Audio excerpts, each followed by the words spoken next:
I'm glad my best friend killed herself.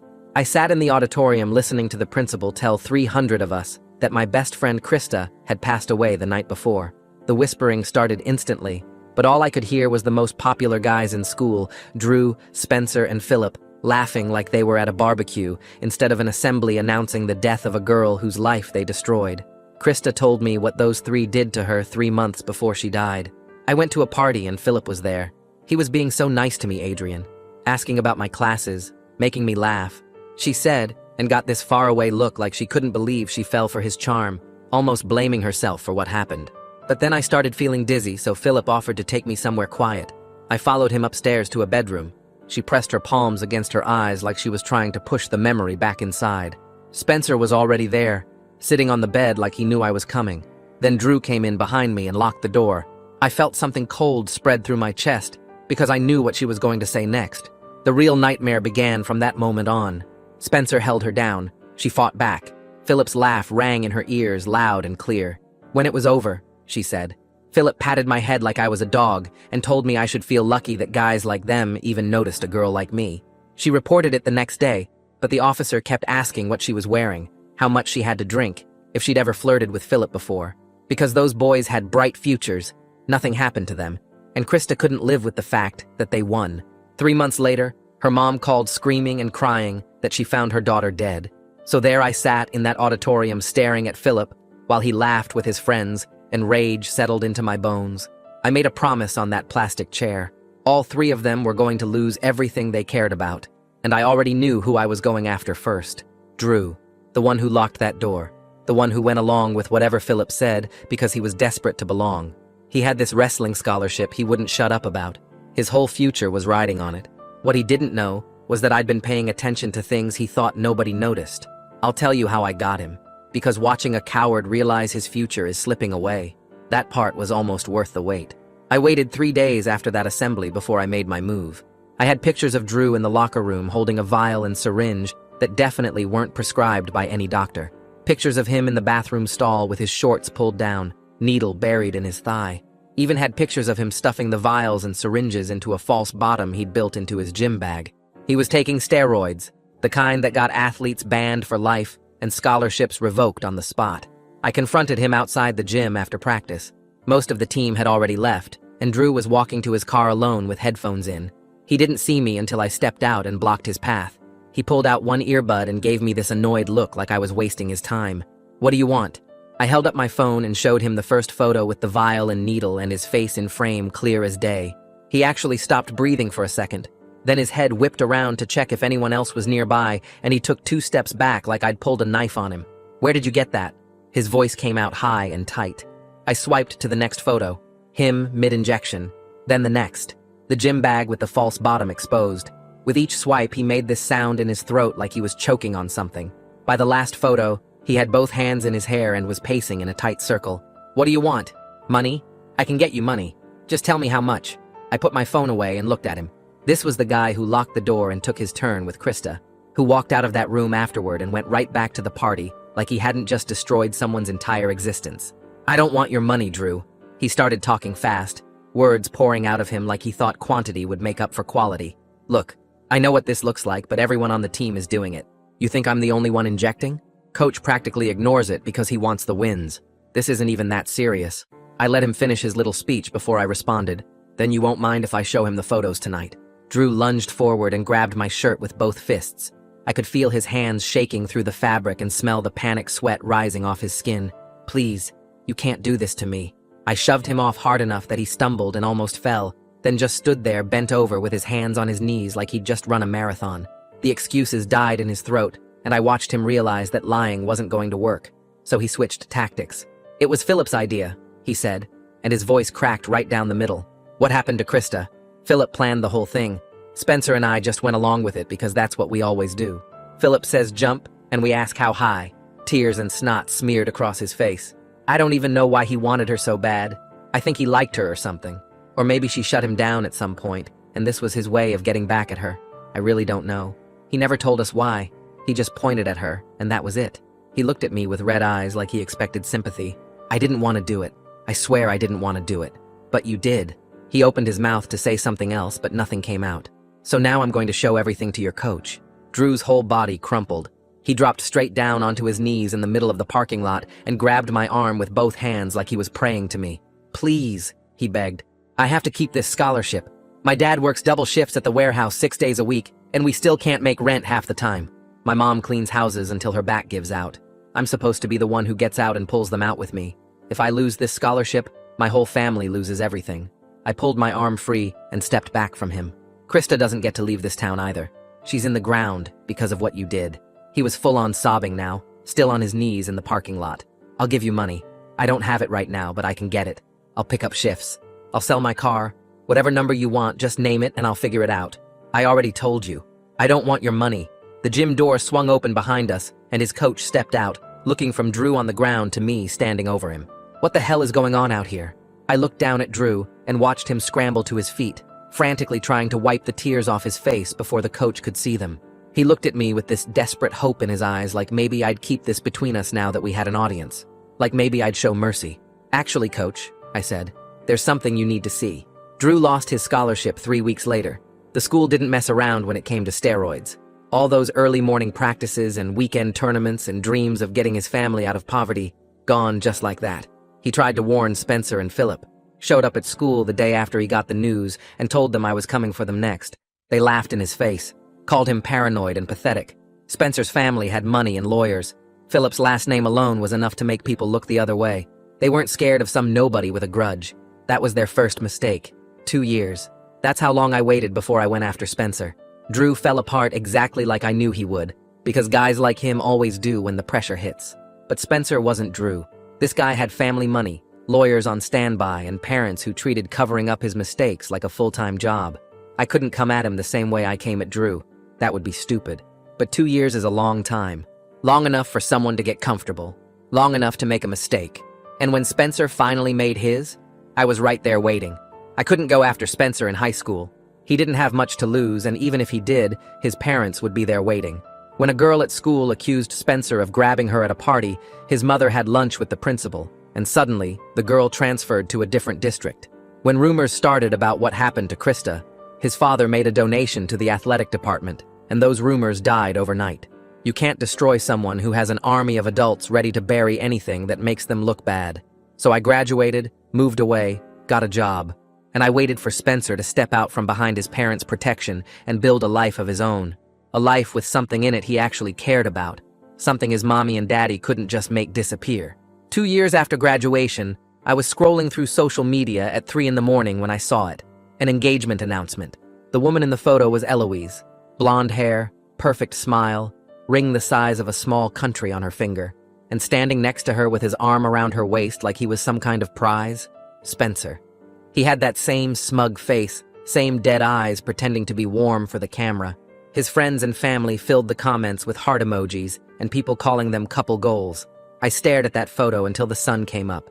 Spencer finally had something he actually cared about. Something worth destroying. 3 weeks later, I moved to his city, got a job at a coffee shop 6 blocks from his house, and started learning his routine. I knew when he left for work, came home, where he went on the weekends, and that's how I found out about the other women. Yes, women, plural. I spotted one woman leaving his apartment while Eloise was at work. She wore a short dress and had her heels in hand as she did the walk of shame at 7 a.m. The next one came 2 days later. Different girl, but same situation. By the end of the first month, 18 different women had come and gone from his house and job. I had photos of him pressing women against walls in parking garages, screenshots of dating profiles he was still active on, videos of him stumbling out of hotels with girls on his arm. I talked to these women, and 3 gave me written statements. None of them knew he was engaged. 6 weeks in, Spencer finally noticed me. I was parked across from his office when he spotted my car and marched over like he was about to drag me out through the window. He slammed his palm against my window so hard the whole car shook. I rolled it down halfway. You have 5 seconds to tell me why you've been following me before I have you arrested for stalking. His voice was filled with entitlement that only comes from never hearing the word no. You don't recognize me, Spencer? He sneered. Should I? You look like every other nobody I've ever met. My name is Adrian. I was Krista's best friend. Recognition hit him like a truck. His eyes went wide for half a second. Then he laughed. Are you serious right now? You're still crying about that? Dude, that was years ago. Get over it. He crossed his arms and looked down at me like I was something stuck to the bottom of his shoe. I don't know what you think you're doing here, but let me make something very clear. I am not Drew. You can't scare me with whatever little scheme you've cooked up. My family has more lawyers than you have brain cells. One phone call, and I'll have a restraining order that follows you for the rest of your pathetic existence. This guy loved the sound of his own voice, but I knew he would shut up the second he saw what I had in store. I pulled out my phone and held it up to show a photo of him leaving a hotel with a redhead. His face went white. What is that? It wasn't a question. More like a threat. I swiped to a video of him making out with someone in an elevator. With each swipe, Spencer's expression cracked a little more. By the time I got to the written statements, his whole body was shaking. You think this scares me? His voice came out thin. Eloise knows who I am. She knows I would never do anything to hurt her. She trusts me completely. Does she know about the girl who left your apartment at 7 in the morning? That was my cousin visiting from out of town. Your cousin. Right. What about Friday's visitor? Or the 18 other women I've seen? Are they all cousins too? Must be a big family. Spencer lunged forward and grabbed my shirt through the window. I could smell the expensive cologne mixed with the sour stench of fear. Listen to me, you little nobody. I don't care what you think you have. None of it matters. None of it will ever matter. Do you know why? He yanked me closer. Because people like me always win. Always. My father plays golf with judges. My mother has lunch with the mayor's wife every week.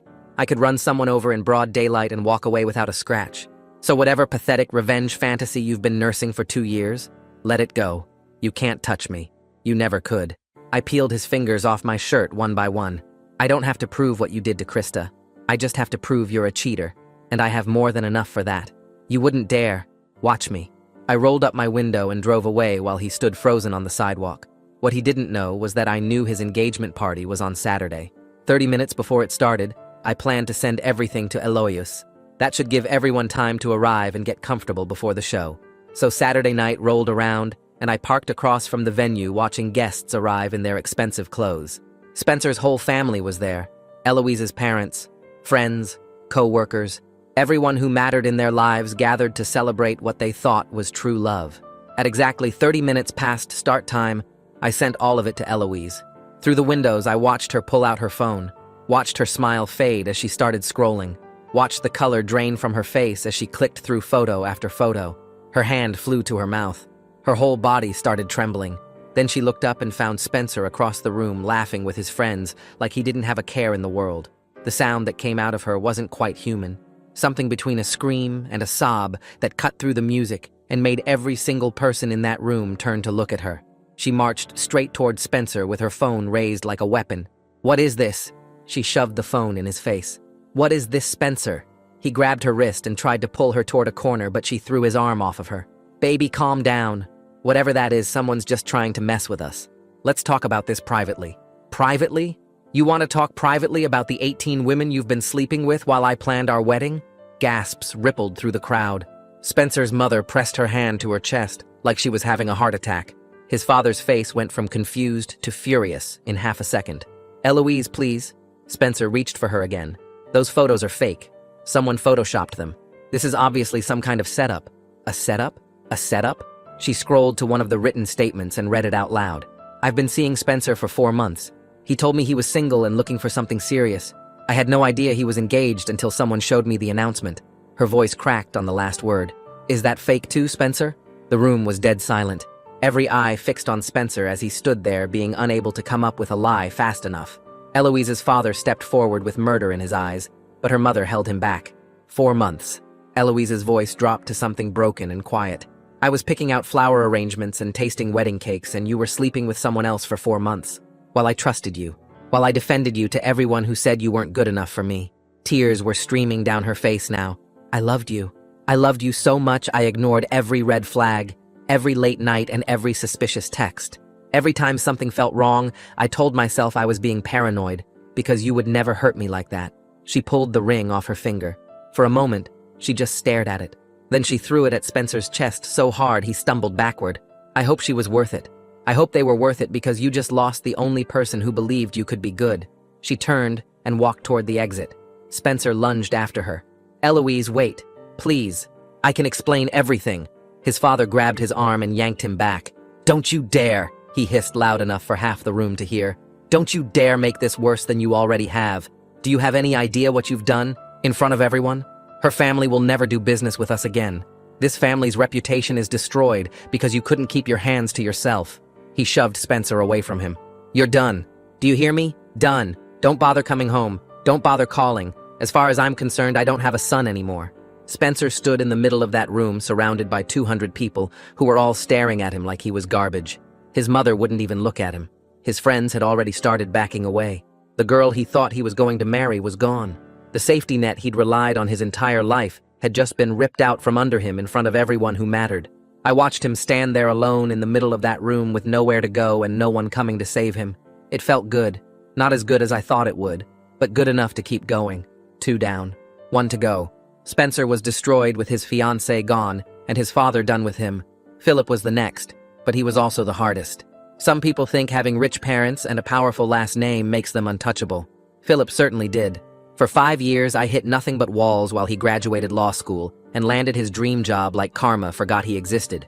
But here's the thing about people who think they're invincible. They stop watching their backs. They forget that the people they stepped on are still out there. And sometimes those people pick up the phone. The call I got changed everything. You'll never guess who was on the other end ready to help me finally bring Philip down. That night after the engagement party, I drove back to my apartment and sat in the dark for hours. I should have felt like celebrating. Spencer's life was in pieces, his fiancée was gone, and his father had disowned him in front of 200 people. But all I could think about was Krista. I pulled out my phone and scrolled to the last photo I had of her. We were at a coffee shop 2 weeks before she died. She was laughing at me accidentally calling asparagus asparagoose, and her eyes were actually bright for once. That was the last time I saw her smile. I stared at that photo until the screen went dark. 2 of them were destroyed, but she was still gone. She was always going to be gone. And the one who started it all was still out there living his best life like he hadn't shattered hers into a million pieces. The next 5 years were the hardest of my life. I became obsessed with Philip in a way that scared me sometimes. I tracked his social media constantly, and every update made me want to put my fist through a wall. He went to law school and graduated with honors. Then he got accepted to one of the most prestigious firms in the state. He'd actually built a life for himself where he could shake hands with judges and politicians at charity events while wearing suits that cost more than my rent. Every photo made me sick, but I couldn't stop looking. I'd stay up until 5 a.m., scrolling through his posts and imagining all the ways I could bring him down. Then I'd wake up the next morning and realize I still had nothing. I tried everything. I reached out to journalists, but Philip's family had connections at every major outlet. I contacted lawyers, but nobody wanted to touch a case against a family that powerful. I even tried to find the police report from when Krista reported what happened, but it had vanished from the system like it never existed. Every door I knocked on slammed in my face. Every lead dried up before I could follow it. Philip's parents had spent years building walls around their son, and I couldn't find a single crack. He passed the bar on his first try. He got engaged to some senator's daughter. He bought a house in the nicest part of the city. Some nights I'd lie awake wondering if I was wasting my life, if Krista would even want me to keep going. But then I'd remember Philip laughing at that assembly, the way he patted her head like she was a dog, and the rage would come flooding back. 5 years and 2 months after Spencer's engagement party, my phone rang at 10 p.m. from an unknown number. I didn't hesitate answering, knowing this was going to be my big break. Adrian? It's Drew. I didn't say anything for a long moment. Drew. The first one I destroyed. I hadn't heard from him since high school. How did you get this number? I've been looking for you for 6 months. He sounded different. Tired. Like the years had ground him down. Why? Because I'm ready to talk. About Philip. About what really happened. This was going to blow the whole thing wide open. We met at a diner the next day. I barely recognized him. The cocky athlete was gone. In his place was a hollow-eyed man in wrinkled clothes who looked like he hadn't slept in weeks. It was weird seeing how much I had destroyed his life. I wondered if Spencer's life had gotten this bad as well. I really hoped it did, because it would mean Krista was getting some form of justice. After you destroyed my scholarship, everything fell apart, Drew said. My parents couldn't afford college. They didn't hide how disappointed they were in me. With college off the table, I got into construction and worked there until I blew my back out. I've been bouncing around ever since. He never amounted to anything. But you know what the worst part is? When everything went down, Philip dropped me like I was nothing. He called me pathetic, said I was always the weakest link, just pointed at me and laughed.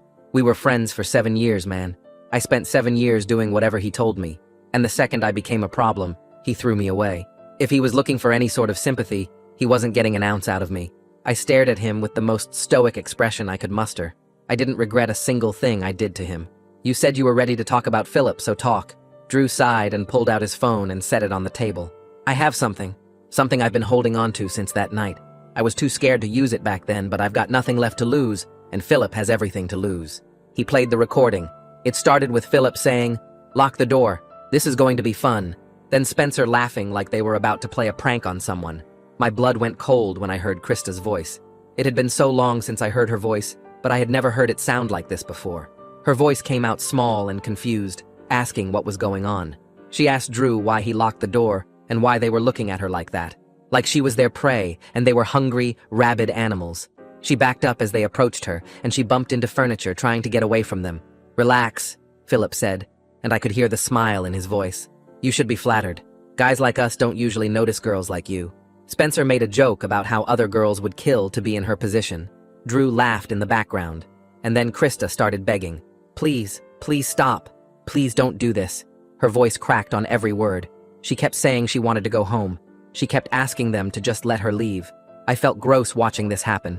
Part of me wanted to stop and forget this happened, but the other part of me wanted to use this as motivation to destroy Philip even more, ruin his life like he had ruined hers. "Shh," Philip whispered, like he was soothing a scared animal. "Don't ruin this." "Stop being so dramatic," Spencer said, and actually sounded annoyed. They were laughing the entire time, genuinely laughing like this was the funniest thing that had ever happened to them. Like her fear was entertainment and her tears were part of the game. Philip kept making comments about how pretty she looked when she cried, how he wished she'd fight back a little more because it was more exciting that way. And through all of it, I could hear Krista slowly breaking. Her begging turned to crying. Her crying turned to this horrible silence where she just stopped fighting altogether. "There we go," Philip said softly. "That's better. Good girl." At the end, his voice came through clear as day. "Clean her up and get her out of here." Spencer responded with, "Did you see her face? She looked like a broken toy." And they all laughed again. The recording ended and I couldn't move. I couldn't breathe. I just sat there staring at Drew's phone while something inside me shattered into pieces I knew I'd never put back together. My best friend. The girl who trusted me with everything. She died with those voices in her head. She died believing she was nothing because 3 monsters told her she was, while they laughed about it. I didn't even notice when Drew had switched to the Messages app and showed me texts in their group chat the day after Krista reported them to the police. Philip said, "She actually thought someone would believe her." Spencer replied, "She was a good fuck. She should be happy." Drew texted, "What if the police investigate?"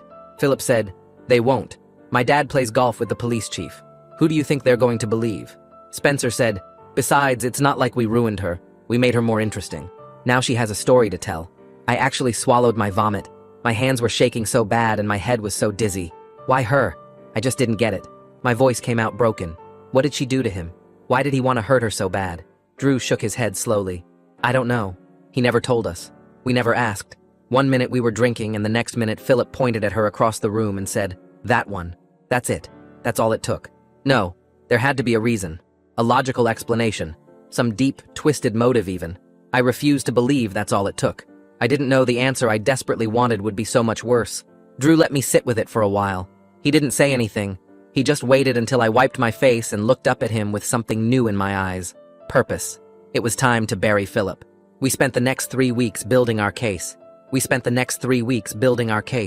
Drew wrote out everything. Names, dates, times, what each of them did and said. I helped him put it together in a way that couldn't be ignored. We made copies of the recording and saved them in 4 different places because I wasn't taking any chances. Drew pulled the old texts from a phone he'd kept in a drawer for years. Screenshots of every joke they made about her. Every comment about how she'd never talk. Every laughing response to Philip's sick words about that night.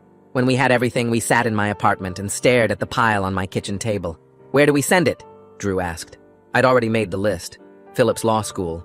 The bosses at his fancy new firm. The state bar association that decides who gets to be a lawyer. Everyone standing between Philip and the future he thought he deserved. We sent everything by mail, and then we waited. The law school responded first. They opened an investigation into whether Philip broke their rules. 2 days later, the firm called him in for a meeting and took back their job offer until they knew more. The bar association sent a letter telling Philip he had to come in and explain himself before they'd let him practice law. One by one, the doors he'd spent years opening started closing in his face. The walls were finally coming down. Philip didn't take long to figure out who was behind it. I knew he'd come for me eventually. Guys like him always need to have the last word, always need to remind you they're above you in every way that matters. But he didn't understand that this wasn't high school anymore. This wasn't small-town cops who played golf with his daddy. The bar association doesn't care how much money your family has when there's a recording of you laughing while a girl begs you to stop. Philip thought he was coming to threaten me into silence. He had no idea he was walking into the moment I'd been waiting 7 years for. But what he told me about why he chose Krista, it was worse than anything I could have imagined. I spent the next 3 days waiting for the other shoe to drop. Philip wasn't the type to go quietly. Drew had warned me that Philip would come for me the second he figured out who was behind the complaints. He's not like Spencer, Drew said before we parted ways at the diner. Spencer was all bark. Philip actually bites. I believed him. I'd seen what Philip was capable of when he thought no one was watching. Now I was about to see what he was capable of when he had nothing left to lose. I was sitting in my apartment on day 3 when I heard footsteps in the hallway. They were heavy and purposeful. It almost felt like death had come to collect my soul. But I knew it was Philip before the knock even came. And Philip was nowhere near as scary as death.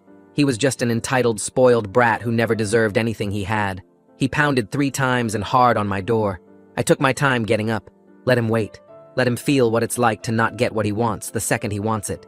When I finally opened the door, Philip was standing there in a suit. His jaw was tight, but his eyes were calm, controlled, like he'd already figured out how this conversation was going to end, and he was just going through the motions. Adrian, he said my name like it was something dirty. We need to talk. I leaned against the door frame and crossed my arms. So, talk. He pushed past me into my apartment without waiting for an invitation. His eyes scanned the small space with obvious disgust.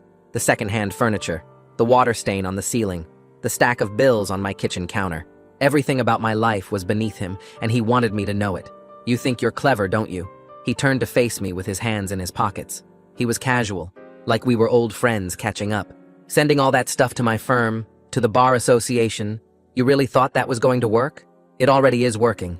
Your firm pulled their offer. The bar opened an investigation. Seems like it's working pretty well, actually.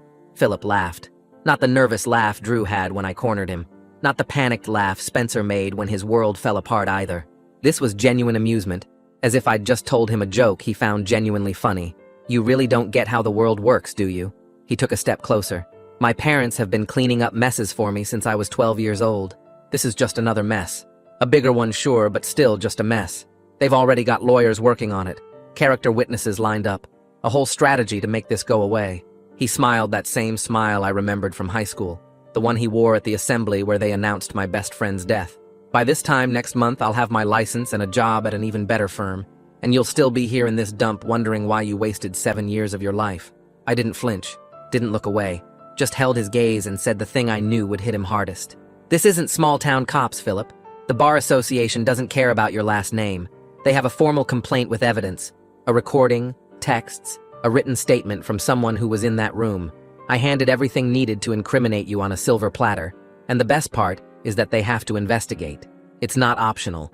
And once they hear what's on that recording, I shook my head slowly. There's no amount of money that makes that go away.